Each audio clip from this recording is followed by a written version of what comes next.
ज़ाकिरा साहिबा तशरीफ़ फरमाए उन्हनि जी तरफ़ भी मां वञणु चाहियां थी, थोरो सी कुछ ॻाल्हियूं असां सम्झण भी चाहियूं था, ॿुधण भी चाहियूं था। आपकी तरफ आना चाहूँगी। आज जिन हस्ती से आज का दिन मुंसलिक है और जिनके ज़िक्र से हम बरकतें अल्हम्दुलिल्लाह अल्हम्दुलिल्लाह हमारे इस ट्रांसमिशन में भी शामिल हो रही हैं, हमारे घरों जहाँ जहाँ देखा जा रहा है वहाँ भी ये बरकतें अल्हम्दुलिल्लाह शामिल हो रही हैं। ज़रा सा उनके बारे में मज़ीद मैं जानना चाहती हूँ। उनकी सखावत के बड़े किस्से थे जो हमने पढ़े हैं, जो हमने सुने हैं, बचपन से सुनते हुए आ रहे हैं। लेकिन हमेशा मुझे ऐसा लगता है कि हम अब्रार हम इस कुर्सी पे तो बैठते हैं, लेकिन मुझे लगता है हमारे इल्म बहुत महदूद है। हमें जितना पता होना चाहिए उससे शायद बहुत थोड़ा सा पता है। न जाने कितने ऐसी बातें हैं जो हमें और सुननी चाहिए और पढ़नी चाहिए और अपनी ज़िंदगियों में शामिल करनी चाहिए, जिन पे हमें अमल करना चाहिए। ज़रा उनकी सखावत के बारे में ज़रा हमें बताइएगा, और जो किस्से हमने बचपन में सुने हैं उसको हम दोहराना चाहते हैं आपके लफ्ज़ों में। देखिए, जहाँ तक बात इमाम हसन अलैहिस्सलाम की सखावत की है तो आपका तो कुल घराना ही सखी है बेशक, और आपका एक ख़ास लक़ब है करीम आले मोहम्मद। और करीम होता ही वो है जो सखावत के दर्जे से भी किसी बुलंद दर्जे पर फाइज हो, जो मांगने वाले को उसके मांगने पर अता करे वो सखी है, और जो बिना मांगे अता करे और इतना अता करे कि लेने वाला लेते लेते थक जाए और वो दिए ही चला जाए, वो करीम कहलाता है। और इमाम हसन करीमे अहले बैत हैं, तो गोया के जिस ख़ानदान में सभी सूरज हैं वहाँ एक ऐसा रोशन चमकता हुआ सूरज होना कि जिसको हसन का नाम दिया जाए, जिसे करीम का लक़ब दिया जाए, अपनी मिसाल आप है। तो आप अगर अहले बैत के ख़ानदान में देखते हैं तो इनके ख़ानदान में सखावत एक रिवाज की तरह राइज है और आपकी फ़जीलतों में सखावत का शुमार हुआ करता है। आप अगर हिस्ट्री में देखें तो जितने आपके आबा व अजदाद गुजरे हैं, दस्तरखान हमेशा से इस ख़ानदान में लगता चला आया है। सखावत हमेशा से इनके घर पे पानी भरती हुई नज़र आई है। लेकिन जब ये सखावत का सिलसिला इमाम हसन अलैहिस्सलाम तक पहुँचा तो फिर दुनिया ने दस्तरखान इमाम हसन की सूरत में एक ऐसा हसीन और ख़ूबसूरत और बरकतों वाला एक ऐसा फिनोमेना देखा कि जो आज तक जारी व सारी है।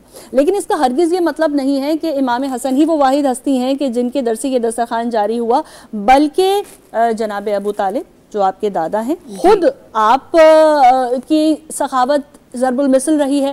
फिर जनाब अब्दुल मुत्तलिब की सखावत के अरब गवाह हैं, और मौलाए कायनात मौलाए मुत्तक़ियान का तो क्या ही कहना है कि अपने घर में कुछ भी नहीं लेकर आते, जो कुछ मिलता है वो राह खुदा में देकर आते हैं। कभी आप अपने साथ कुछ लेकर नहीं आए, अगरचे के हर जंग के फातेह अली हैं। यहाँ तक कि खैबर का अगर मार्का याद किया जाए तो खैबर के मार्के में तो इतना मिला है कि मुसलमानों के बच्चे सोने की डलियों से गलियों में खेला करते थे। जिसने खैबर फतह किया उसको तो न जाने कितना कुछ मिला है, लेकिन आने वाला जब घर आया है तो खाली हाथ आया है। यहाँ मैं ज़रूर तज़किरा करना चाहूँगी, हम क्योंकि ख़वातीन की हैसियत में जब बात करते हैं तो हमारा अमूमन रद्द अमल ऐसे मौक़े पे ये हुआ करता है।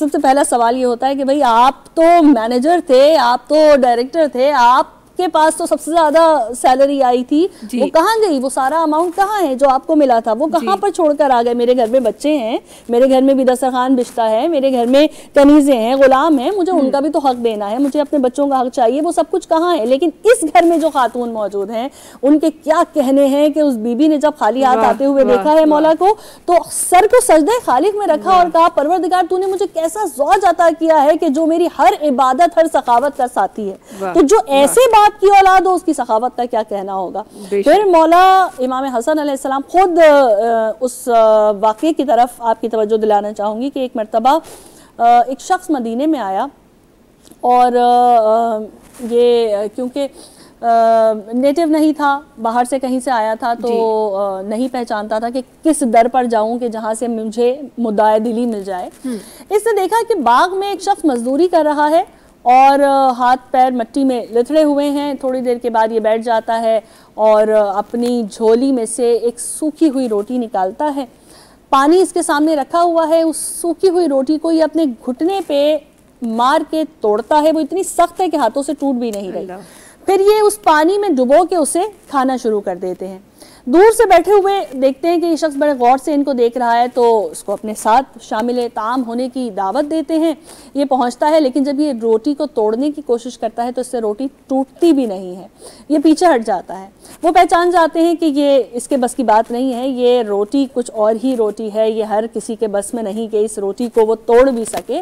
तो बहरहाल वो फरमाते हैं कि अच्छा, अगर तुम लजीज ताम के खाहा हो तो एक दर ऐसा है कि जहाँ तुम्हें एक ऐसा दस्तरखान मिलेगा कि जहाँ दुनिया जहाँ के अनवा व अक़साम की नहायत लजीज ग़िज़ा तुम्हारी मुंतज़िर है। जाओ मदीने में और किसी से भी हसन के घर का पता पूछ लो और जाकर दस्तरखान इमाम हसन पर बैठ जाओ। ये मदीने में आता है, इमाम हसन के घर तक पहुँचता है, दस्तरखान पे बैठता है, और जब ये ग़िज़ा इसके सामने आती है तो देखता है कि दुनिया की बेशबहा नेमतें मौजूद हैं। अब कुछ खाता है, कुछ जमा करता जाता है, कुछ खाता है, कुछ जमा करता जाता है। इमाम ताज्जुब से इसको देखते हैं, फरमाते हैं घबराओ मत, जो कुछ तुम खा सकते हो वो खा लो, जो तुम्हें ले जाना होगा वो हम तुम्हें ले जाने के लिए देंगे, लेकिन ये सब तुम्हारे लिए है, इसको तो तुम पूरा करो। इसकी आंखों में आंसू आते हैं और ये कहता है कि नहीं मौला, मैं अपने लिए नहीं जमा कर रहा, अभी मैं मदीने से बाहर एक मज़दूर को देख कर आया हूँ कि जिसकी पास इतनी सूखी हुई रोटी थी कि वो तोड़ी भी नहीं जा रही थी, पानी में डुबो कर उसको खा रहा था। मेरा दिल ये गवारा नहीं करता कि जिसे मैं इस हालत में छोड़ कर आया हूँ मैं उसके लिए यहाँ से कुछ ना लेके जाऊँ, तो बस मेरी कोशिश ये है कि मैं थोड़ी सी ग़िज़ा यहाँ से उस मज़दूर के लिए भी ले जाऊँ। जैसे ही ये हुलिया मुबारक बताता है, इमाम फ़ौरन पहचान जाते हैं और फिर फ़ौरन कहते हैं कि जिस मज़दूर का तुम तस्करा कर रहे हो, जिसका तुम जिक्र कर रहे हो, उन्हीं के हाथों का कमाया हुआ ये सारा ताम है, ये सारी ग़िज़ा, ये सारा दस्तरखान उन्हीं का लाया हुआ है। वो मेरे बाबा अली मुर्तज़ा हैं कि जिनके कमाई हुई जिनकी कमाई से ही ये दस्तरखान लगा है और जिनकी बरकतों से इसका फैज़ जारी है।